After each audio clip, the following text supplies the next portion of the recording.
couple years back, Mazda was reportedly working on an awesome new rear-wheel drive performance sedan that would get a huge jump in power and replace the outgoing Mazda 6.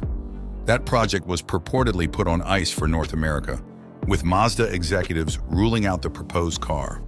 Now, however, it seems a premium Mazda 6 replacement may be back on again.